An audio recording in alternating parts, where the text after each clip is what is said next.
Welcome back to another episode of Psychocinematic. Today I have another special guest. His name is Toby Wilson. He was a production designer on Blue Eye Samurai, but he's also worked at Disney, Sony, and EA Games. So without further ado, here's Toby. Well, Toby, thank you for being here. I'm pumped to have you on because before Jane mentioned you and the production designing, I really didn't understand what the job was, and you kind of filled me in a little bit on via email.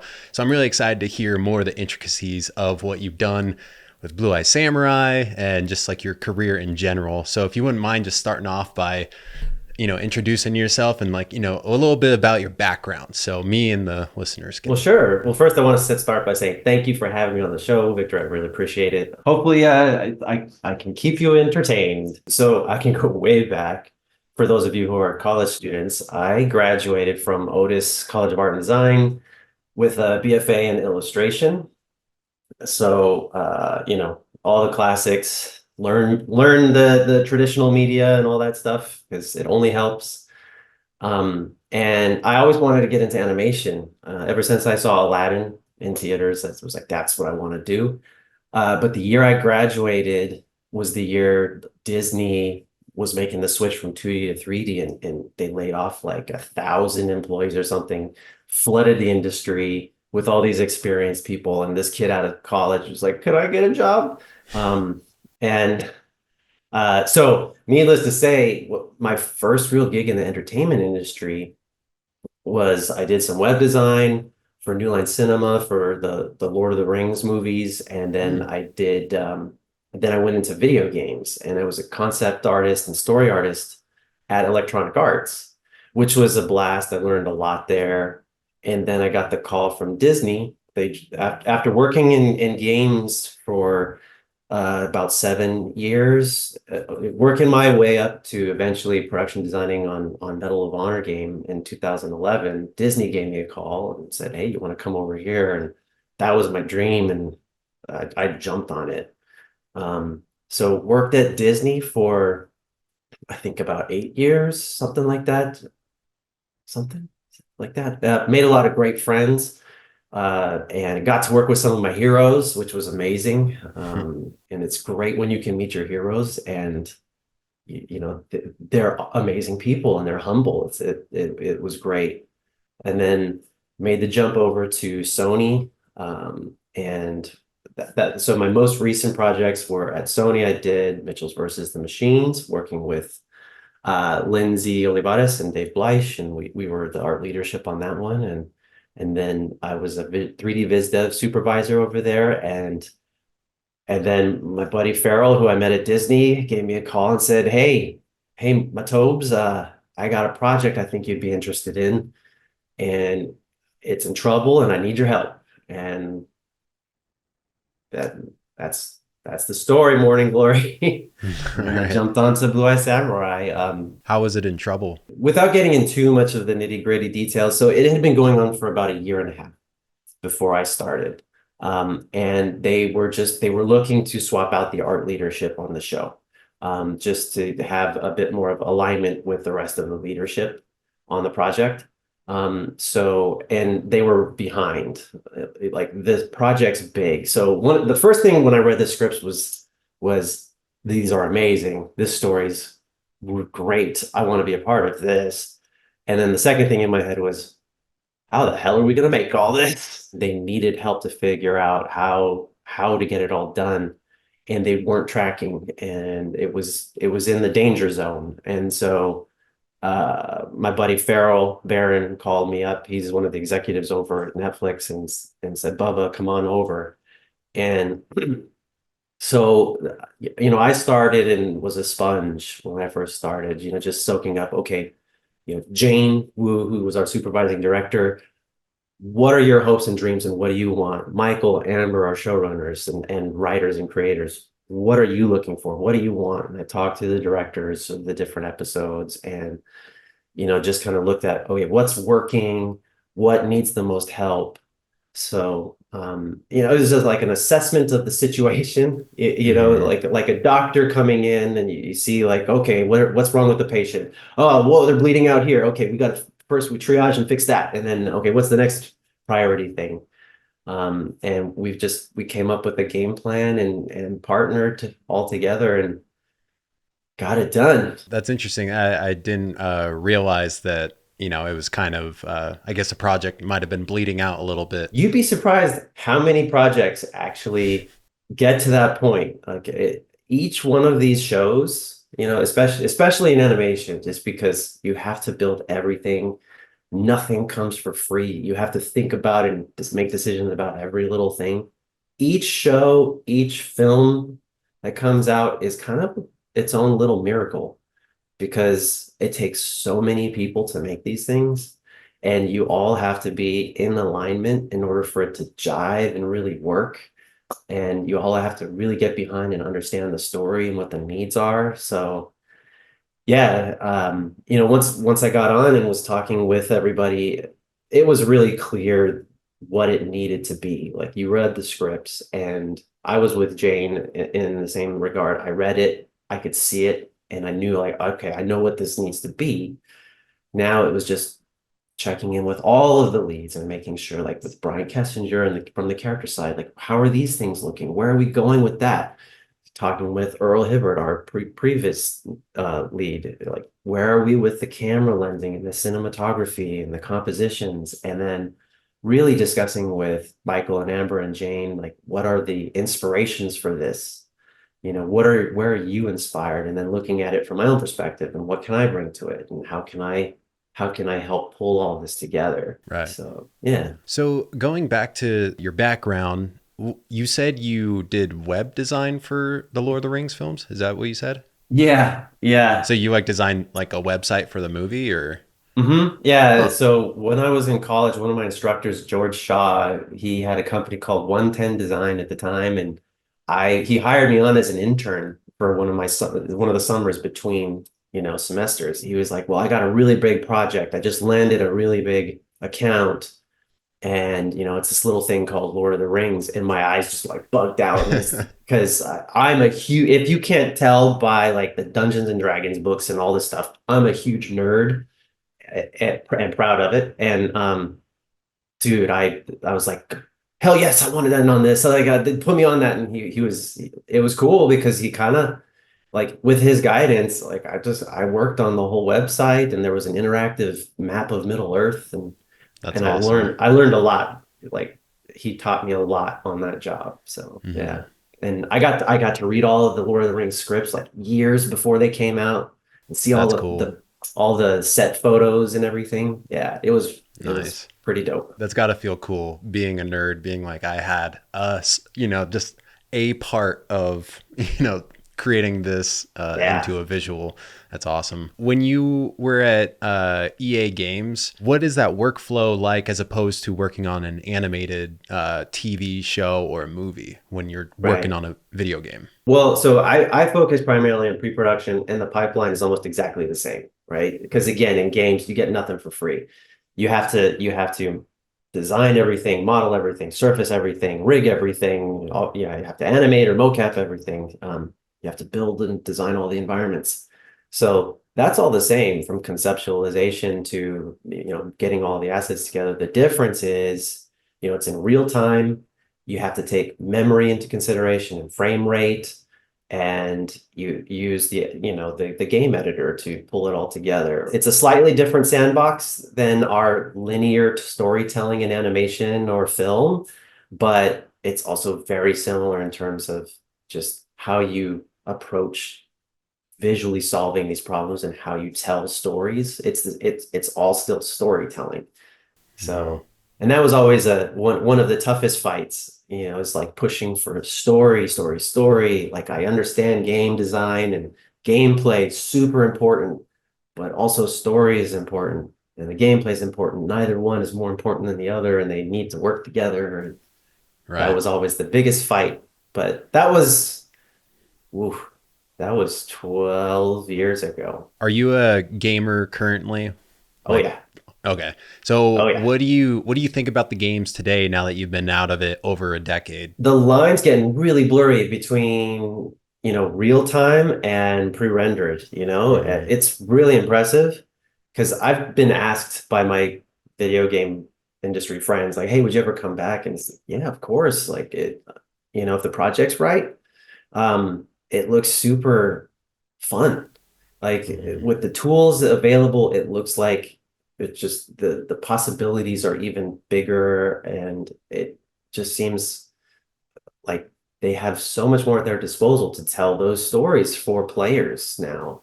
Mhm. I think that's the biggest difference with the technology advancements, and now you've got VR, and I mean, because I mean that's definitely where it's going. Like things going in that VR route and like haptic feedback and stuff.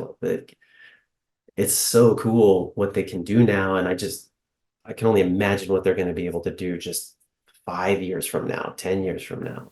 Yeah, Yeah. maybe you'll get Baldur's Gate 4.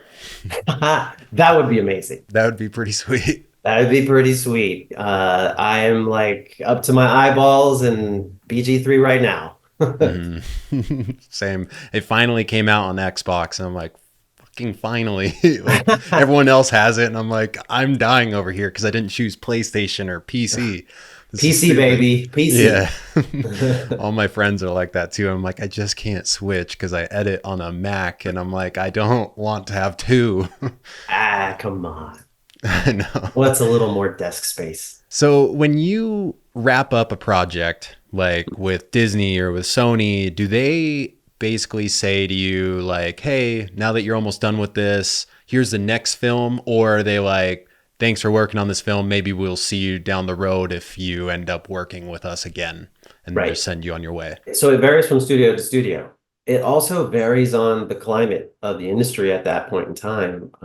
Most often, studios would love to retain talent and figure out, okay, you're wrapping here, and 3 months out from your end date, they try to start looking at, hey, do we have other fits where you would work? Disney was great about that. Sony was great about that. Um, the Netflix was a little trickier just because, as we all know, we had like the writers' strike and we had the Screen Actors Guild strike, and just the industry in general is kind of taking a step back and thinking about how they're going to do their business, especially from a streaming standpoint. So it was a little trickier, but if I'm being honest, I kind of needed to recharge after Blue Eye Samurai because, like I mentioned, bailing all that water to keep that ship afloat, and like a lot of us leads, there were a lot of late nights and weekends that Jane and I were working, and this kind of little lull here at the end of the year came at a very timely time for me. So Hmm. I was allowed an opportunity to take a breath so that I could actually be prepared for the next gig. But Yeah. hopefully that answers your question. That yeah, Yeah. they try to roll you onto other projects, and yeah, Disney and Sony both did that for me. Yeah. I've been curious about this. Are you basically like a salary employee? You got to work all this overtime or work on the weekends? Like, is Yeah. that that's just already lumped in with like your original contract, and it's just kind of expected that you're gonna do whatever it takes to make the project as good as possible, or do you have to document how much you're staying late? So for me, like art leadership, my contract. Oh, let me back up. So in animation, we have the animation union, the local 839 animation guild, right? So, and there are union studios, like Disney is a union studio, Sony is a union studio, Netflix and Mm, DreamWorks. And so what they do is, they first look at the union talent pool, and that's the agreement they have at being a union studio. So let's try to hire from there, which is why it was so hard coming out of college. They're like, well, we hire union. I'm like, sure, I'd love to, but I need that chance first. So all of you college kids, yeah, that first gig is hard, but once you get in, it gets a little easier once you're in the union and you have those union hours. So nice. I'm a union member, and as art leadership, my contract is what they call a 56-hour work week. So, Monday through Friday, I don't make overtime because I'm art leadership. It's expected I'm going to be working more hours than the average artist because I'm overseeing all the various departments and anything visual. Then once you get to the sixth day, if you work on a sixth day, then you make overtime. If you work on a Mm, seventh day, the union has what they call golden hours, which is double time. But everybody tries to avoid double time. One, because it gets really costly. Two, that just leads to burnout when you're working 7, 8, 9, 10, 11, 12 days straight. Like that doesn't Yeah. benefit anybody. Live action, they have, okay, we're on set. We've got the weather, we've got the light, we got to do this, or, we haven't quite got the shot, and this actor has to go on another show next week. So we just need to keep shooting to utilize every day we can. Makes total sense you would go into golden hours because you have a lot more factors Right. that are the like here and the now on the set. But animation, it's like there is no set. And animation, we always call it, it's more like a marathon. Live action is sprinting and animation is a marathon. Hmm. It's a longer burn. Yeah, that makes sense. You got to pace yourself. So when a project wraps up, I know you're saying like with Blue Eye Samurai, you need the breath afterwards. Do you just try to enjoy the downtime, or are you doing things to keep busy, or are you like actively searching out new jobs? Maybe if you don't want to stick around at Sony or, Right. Netflix, that kind of thing. Honestly, knock on wood, in my career, this is the first downtime I've ever had. Wow. So once I started at EA, ever since I started there, I don't even want to say how many years ago because that'll date me. However long ago that was, it's kind of just been nonstop. Hmm. Because usually what happens is you're working on a project and somebody will call you while you're on that project and say, "Hey, I got this thing going on. Are you interested?" And then a lot of it is it's all up to timing. Is the timing right? Am I at a place where am I going to complete this project so I can roll on to this other thing? Or I would finish a project, they'd roll me on to the next project, or I'd finish and I was literally maybe off for a week or two, but folks hear that you're off the project and then your phone starts ringing like, "Hey, Hmm. I heard you're done." And it just like my buddy Farrell, like, "Hey, I need some help. Can you get over here? I'd really Right.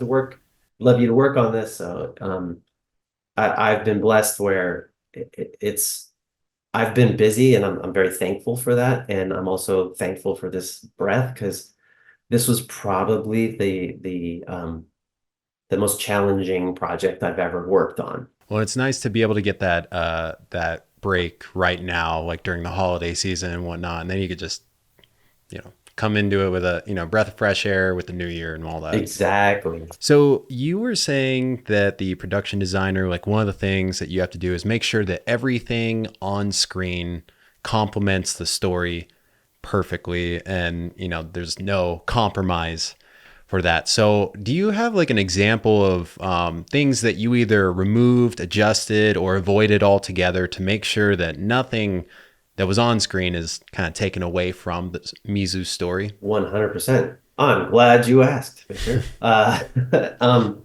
So what I mentioned when I first started on the project, that was one of my assessments was just looking at, okay, where are you at? How are things looking right now? Looking at the story, looking at the inspiration, and now how do we harmonize these things? Looking at the characters and the backgrounds. What I ended up doing, one of the biggest inspirations for the visual inspirations for the show, is Japanese ukiyo-e. And very specific artist was Yoshida Hiroshi-san. So Yoshida-san, he was born and raised and trained in Japan, but he was trained also in the European oil painting style. So I highly recommend you guys look him up. He's got beautiful art.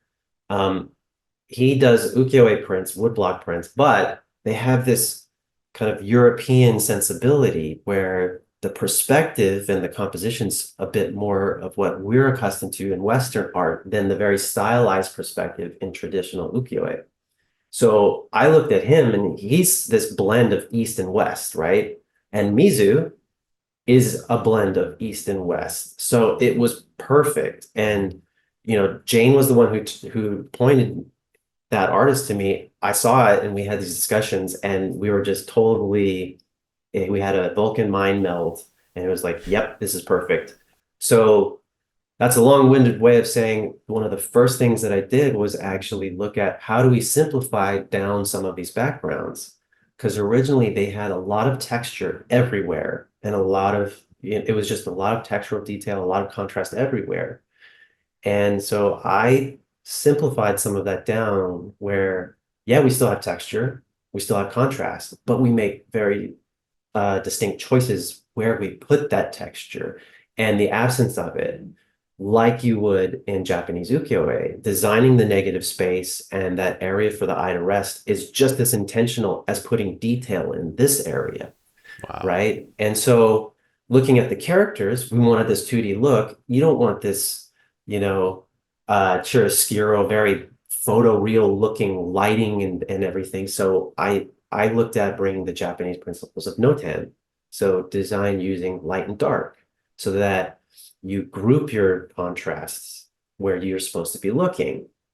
And you also design light over dark or dark over light so that you pull texture out from, say, behind where a character is framed so that the character is what you're looking at. You're not looking at all the books behind me and the candle and the Yeah. little video games.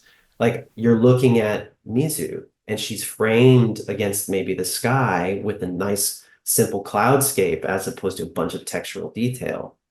So that's an example of something that I pulled out was like strategically pulled details out in areas but place them where we should. Like a lot of set dressing and layout, and in the background painting, making distinct and specific choices why we're placing objects where we are, what type of objects, and things like that. If that's just one of the things that you're in charge of, that already sounds so exhausting to like one, like you come up with that, two, to communicate it, and then three, like make sure that it's like that for like every frame. Here's the thing, we do our best, right? The thing you have to understand, like I said, it's a marathon, so you can't treat every single shot equally. Not all shots are equal. I'm going to quote the Incredibles: if everything's super, nothing is. Hmm. So you have to prioritize. And so yeah, we instill those principles when we're at the beginning of a project. Like I talked with the visual development team and the designers about those principles. And when we started in shot production with our partner studio at Blue Spirit, we had boot camp training about like, okay, here's the look, here's what we need to do to achieve the look. And we had some testing look dev periods where we would do lighting tests and renders in order to, hey, is this working? Are the shaders working? The way the light's falling on the characters, is that work? The line tool. And then, you get into shot production, you get, sometimes hundreds of shots a day, and you have to prioritize, and you hope that that training and the learning and teaching that you put in at the beginning pays off. And I will say Right. we had an amazing team on both sides, on the Netflix pre-production side and on the Blue Spirit production side. Pretty much all of the artists, I call them art warriors because we went to battle together and we did it. Like they all wanted this to be as good as it possibly could be, and they fought for every frame. But there are some shots where you're like, didn't we didn't quite get what we wanted, but hey, it's okay. Yeah, I mean, I didn't notice them, but I'm sure, yeah, being close to it, you can notice. But Yeah, it's a curse for us that work yeah. on these things. So when you guys were working on all this in CG, you guys are using 3ds Max, right? Blue Spirit was using 3ds Max. Okay. We were using Maya. Hmm. And then I had some Viz Dev artists that were using Blender. So it's a fun cacophony of of units and scale and ultimately we did, that was one of the challenges at the beginning, was just making sure we're all in lockstep. We're all using the same scale and point of reference, same world space and all that. That's a whole technical rabbit hole you Yeah. can go down if you want, but yeah, that's another part of the, coordinating the different teams, because Hmm. I've got to make sure that the pre-production designs are servicing the story. I got to help our previous team who's doing the cameras, that the compositions and the sets are doing what they need to do through their cameras.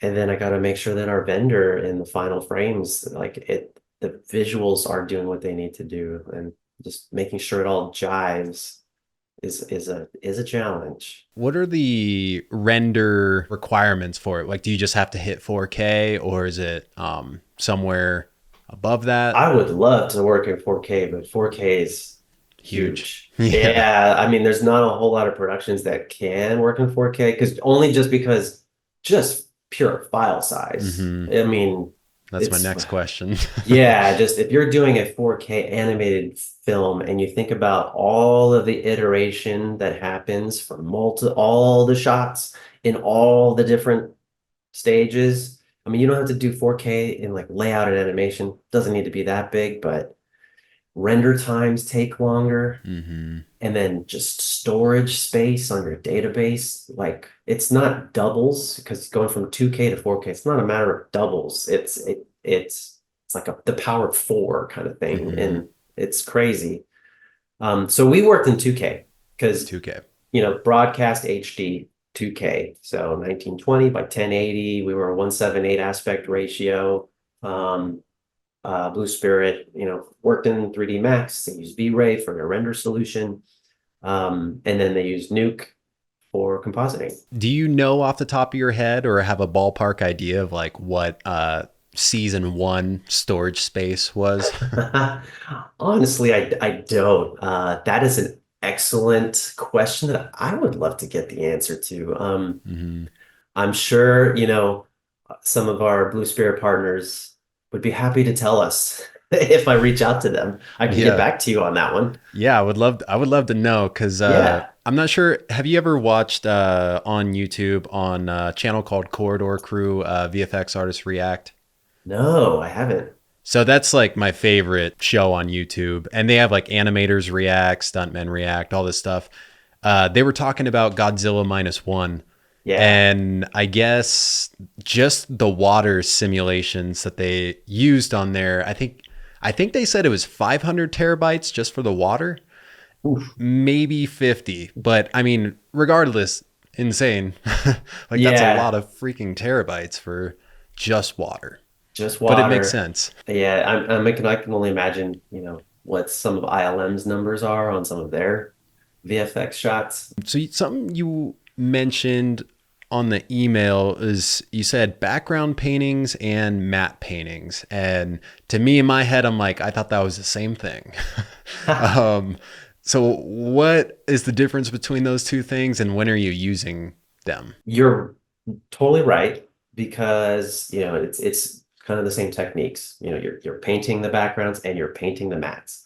I will say that it's a slightly different process for our show in the sense because we're a 2.5D show, right? So our characters are 3D, our props are 3D, our sets are a limited amount of 3D. So, but what we did is when we designed all of our sets, we still built them all in 3D because the way that Blue Spirit works, they would utilize our 3D, and I'm going to give you the Cliff's Note version. This is a simplification. They would take our 3D and they would do 3D layout in their pipeline, but they would use those 3D cameras and our 3D sets to then output the plates, the background plates for their background team to paint. And then we would use either camera mapping or projection mapping. So when I say we're in a limited 3D space, that would be the projection mapping. You would have some rough geometry that you would project the map painting onto, and that would give you the parallax, as the camera's moving. Hmm. Projection mapping, or sorry, camera mapping works just like the old school. If you think about the Disney multiplane camera, Mm. you have these sheets of glass with layers of painting, but they're all facing the camera. Hmm. That's camera mapping. Gotcha. So for background paint, they would use our 3D layouts, use those plates and paint that. Matte painting's slightly different because that would be things like the skies, right? And those would show up in multiple backgrounds. And so we wouldn't do a sky dome like you would for a video game because it doesn't have to be in real time and you're not looking around in real time, but we would do Hmm. sky matte paintings that they could then use and sample for any background. And then we would do set extension, right? So we would only like when we designed and built the city of Edo, we didn't place millions of structures. That that gets into the terabytes Hmm. that we just on a series schedule and budget, we just don't have time and money to do. So we would build out the city to a certain area, and then we would matte paint set extension beyond that on a per shot basis. Well, we had a solution that would get us a start for the matte paintings, and then we would matte paint beyond that. So the matte painting was like, if we didn't build it, then we would matte paint it. If we built it, that would be background paint. Well, it's funny that you were talking about, how you were modeling the Edo castle or just that building. Because that was one of the things I was wondering. I went back and rewatched 106, storming that castle. Mhm. And I was curious, do you guys, because I mean, there's so many interior shots that then go to exterior.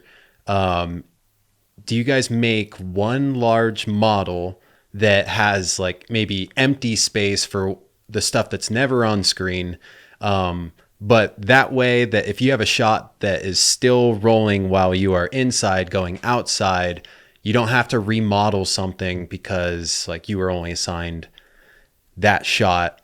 I'm hoping this makes sense. And then also Yeah. so people like the artist can understand where Mizu is at as she's storming up into the castle. Yep, I follow you. Okay.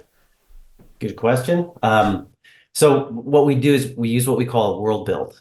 So so we did it for 108 for all of the city of Edo, and we did it for 106 for that castle. So when you say you open a 3D file, you have origin, right? 000, XYZ. And then from there you have location data for in world space, this area, this set is here. In world space, this set is there.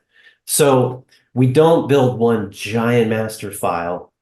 Well, that was one thing they were doing at the beginning, and we had to stop it because the files were like over 20 gigabytes, and they would Yeah. take sometimes 2 hours just to open the file. And so what you do is you do a world build where if you wanted to, you could open up every little piece of that castle and it would pop into world space in relation to each other and you would have it.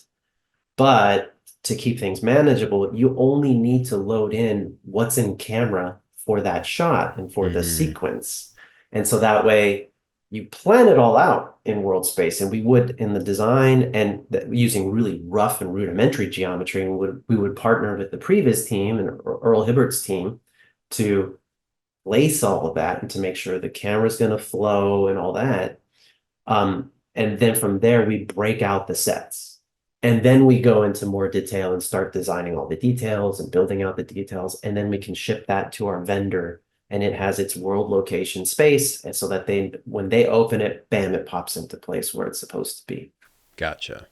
So Dang. Yeah. So that just hopefully that sounds like, answered it. yeah, it does. But the only thing is just, I guess, the technical aspect of I can't visualize, like what that system looks like of a world build. Because like when I open up a 3D project, I just like I see all the assets and whatnot, and yeah, my computer's super bogged down. But yeah, no, that makes sense, and it clears things up. That was the hardest question for me to write. I'm like, I don't even know how to say this question. It's a great question because I'm glad you understood. even the story team, right? When they're storyboarding, they want to know like, hey, if I go from this room and open the door, what's in that room? Right. So like even from a story standpoint, you have to start thinking about relations of the sets and how they flow. You also mentioned in the email that you are overseeing compositing. And when I read that, I was like, well, again, I have only understood compositing to be when you're putting VFX or CG to a live action thing. But when I was rewatching 106, I was, looking at the things like dust, water, fire, that kind of thing. Is that what you're compositing in? Yes, but I will say yes, and this is kind of my whole thing with the difference between live action and animation. With live action, you can scout the set and hey, I found this amazing beach to shoot this scene. So we're gonna go to that beach on this day, and we're gonna hire these horses, and we're gonna pay the actor to get on the horse, and you're gonna ride down that beach. In animation, there is no beach. It's like the Mm-hmm. Matrix. There is no spoon.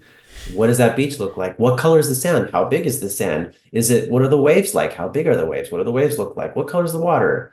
Yeah, all that. So you have to design it all, right? And build it all. So in compositing for animation, that's where everything comes together, right? So you that's where you render out, you take the background paintings, you know, and the camera moves and you render that out and you render them in passes. So the backgrounds, the world is rendered out. You don't get a live action plate to then put your effects on top of. You have to render that background. You take your actors, the characters, you render that pass. And Hmm. sometimes even the characters are broken out into like just the ambient. You've got the color pass, the ambient occlusion pass. You get the line pass, the spec pass. So there's multiple passes that you then have to composite together, and you can then dial each one of those independently. Hmm. And then you also have the effects. And then in compositing, you can do things like adjust the intensity of the light. Like how bright is that light? What color is the light? What color is the ambient light? What color is the shadow? And then you can also do things like do overall grading, so if you have a lookup table and you can apply it and have a like a color overall on the image, which we would do for scenes like when she was hallucinating in the Zen garden with the monkeys, and when she was fighting the giant in Hmm. the we called it the sumo room, so those had an overall grading to them. And then with fire or the dust, are those 2D assets? Are those are some of them paintings or illustrations of fire, or are they like actual like fire simulations that you're doing in 3D? Yes, and fire was all 2D. But things like some of the smoke and dust, Hmm.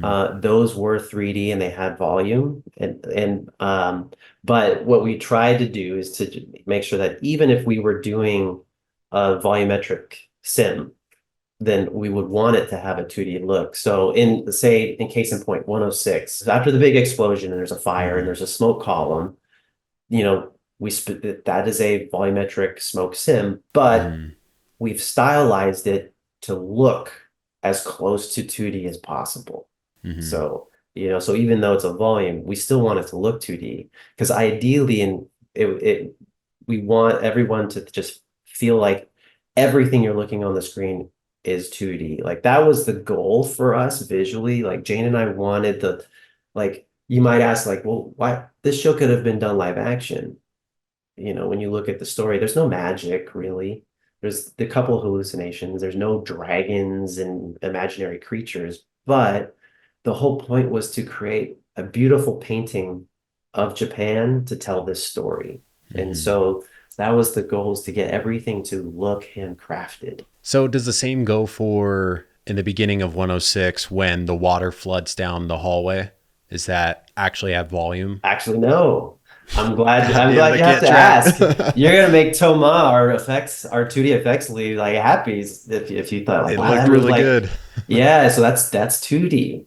Okay. The water's 2D. There's some 3D bubbles, which I wish looked a little more 2D. That's one of my darn, I Mm. wish we could have, but no, yeah, our effects team, especially our leads, were Thomas and Laurent and Kyle were very dedicated and wanted, as much as they could to achieve the look in our effects. Yeah, no, I mean it looked great in that episode. But yeah, that it was when I went back to watch it with the lens of like what you do, I started noticing so many more things. Like for example, when she finally gets in and she's trying to sneak around, then she drops her sword. Mhm. I noticed just the camera motion throughout that. Mhm. And I know that like if I try and animate a camera in Cinema 4D that goes back and forth, the interpolation between the keyframes is incredibly difficult to actually make it look natural, like it's a camera on rails and not something that is just easy easing between every freaking keyframe. And then, Mhm. so are you overseeing that camera motion and like making sure that it's, as realistic to a live action, camera move? Yes, but it's not also just me.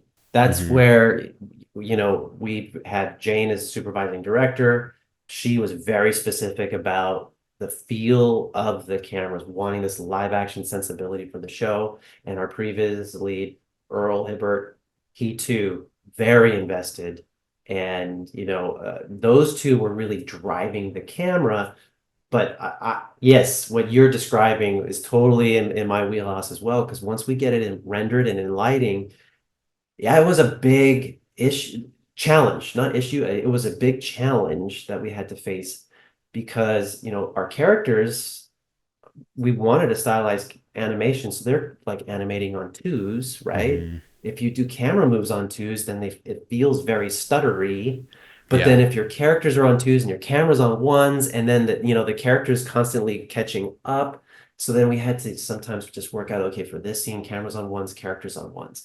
For this scene, yeah, cameras on ones, characters on twos. And Mm. even when it's on ones, depending, yeah, on like how fast the camera's moving, how high contrast the scene is, you'll still get strobing if there's high contrast and a fast camera. Wow. And in some cases, we were kind of, we have run times and we have the edit cut, and we don't want to screw up that editorial flow. And so sometimes there are some shots where it's just like I still see some stuttering, and Gotcha. it's like petting a cat the wrong way. Like I see it and it goes up my back. I'm like, oh, wish we could have fixed that. But it's okay. It's okay. That's interesting that it's on a case by case basis, the Hmm. editing on ones and twos. Is that Yeah, for something like Into the Spider-Verse, do they do that on the like same case by case basis that you could tell? 100%. Yep. Gotcha. Okay. Yeah, I know those guys. So talked with Mhm. those guys, and on Mitchell's too. We did had some of it. I was going to tell you before I forget that Yeah. that same YouTube channel that does the visual effects artists react. Uh-huh. They also, like, since you like D&D, they play a D&D campaign and then they edit themselves into the world. So they built like the sets. So they 3D scan their like Dwarven Forge sets, and then they use Unreal Engine and like green screens, Wow. and they just looks like a massive project, but it's like the most entertaining D&D show I've ever seen. And so Cool. the first two episodes are free on YouTube, but they have it like on their. I sound like I work for them and like need to promote their Yeah, you stuff, making but commissions or something? yeah, no, it's just like every time there's someone who's into D&D and CG, I'm like, hey, you gotta check this out. It's super cool. Yeah. What are they called again? Corridor Corridor Creator? Crew. Corridor Crew. Yeah, so if someone is trying to get into either working in video games or being a production designer, I know you've given some tips already for the kids just coming out of college. What would you tell them, and like, what's the best way to go about things today? Definitely have a goal in mind of what do you want to do, right? Mm, So that way you can focus yourself to make sure that you're allocating your energies towards that's the thing that I want to do. Um, I will say, coming out of college, don't aim for production designer. That's like saying, I'm going to graduate and I'm going to be the next Spielberg as soon as I graduate. And it's like, well, no, there's one production designer on the show. Sometimes art directors too. If I can, I want to shout out because I had two art directors and they were amazing. yeah. James Wood Wilson and Emil Mitev, also awesome artists. Couldn't have made this without them. So don't aim for production designer or art director. Like figure, okay, I want to do environment design, or viz dev, or I want to do character design, or I want to be a modeler or I want to be a layout artist or story artist. I'm not saying just do only that thing, but kind of focus yourself. And then my best advice, especially to college students coming out, is don't graduate and assume you know everything, because you don't. Trust me. Like you'll learn a lot in college. You will learn more on your first year on the job than all 4 years of college combined, So, and when you do graduate and when you do get out there and you're working, whatever you're working on, whoever you're working with, just be a sponge. Like get in there and just learn. And that's where you'll get in there to do your character design, or you'll be a prop designer, or you'll be a background cleanup or storyboard cleanup or something. But if you see and you get in there and you're like, I see this person, that looks like fun. I want to do that job. well, you're in. Go talk to that person. You know, we all like to talk about art and just Hmm. ask them like, hey, what's your day like? What do you do? And you know, how do you do it? And how like what are you given in the pipeline? What do you do? And then what do you hand off to the next phase of the pipeline? And just learn, continue to learn, never stop learning. I'm still learning on every single project. I Hmm. finish a project and I learn a lot because there's all new challenges and you take that learning to the next project. Hmm. So that's my biggest advice is come out, don't think you're gonna like don't have a head that out to here and think I'm gonna be a showrunner. And it's like, no, just expect to get in and just get your foot in the door and just learn. Do you need to go to college? No, you don't. Would you recommend it? I guess it just depends. Like for me, I grew up, my parents weren't artists, and I grew up in a community where there wasn't a whole lot of art. I was like the nerd art kid who was the president of the art club, and there was like all five of us. And my high school had drawing class, and that's all you could take. And so I took that like three times. And my teacher, Mr. David Smith, was awesome. He's like, "You're going on independent study." So that I would sit in the corner and he would just give me he would, you're going to do art, oil painting this week. Here's acrylics and here's watercolor. Wow. So going to college will expose you to traditional media and techniques. You know, hopefully they'll also show you like, here's typography and typesetting and design. So you get a taste of all these different aspects of art to help inform your decision on, well, what is it exactly I want to do? And you get a taste of these different disciplines. So, because man, I I'm not a designer, like a graphic designer, but all of the things that Jen Egger taught me at Otis about typography, I use it on every single project because I still have to do like, you know, billboard designs and movie posters and, you know, and assets in the world that have to have type on them. Hmm. So you'll get a great exposure in college. The other thing you'll get is, you know, all of your classmates, they're also there wanting to do the same thing. You get great motivation, right? And you all fuel each other. And then you all, hopefully, when you graduate, spread to the wind and go work other places. And now you have friends who know you and know what you're capable of. And they can say, hey, we just a job opened up. Do you want to work on this project? So that's really what you get out of college. Or like me, like your college instructors notice you and they're like, hey, I want to give this kid a chance. So I mentioned George Shaw hired me to do web design. Barry, my one of my illustration teachers, Barry Jackson, is the one who hired me at EA to do storyboards. Wow. So yeah, I mean, so college helps. It can only help, but you don't have to because Gotcha. we hire based on, you know, your talent and you as an artist and your brain. So during this period of downtime that you have right now, are you hoping that Blue Eye Samurai season two gonna hit the negotiation table so you can solidify when you're coming back? Is that something that you want to do? They've already called me up, so Nice. we're talking.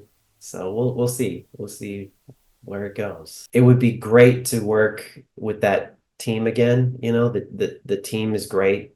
And that's something again on projects.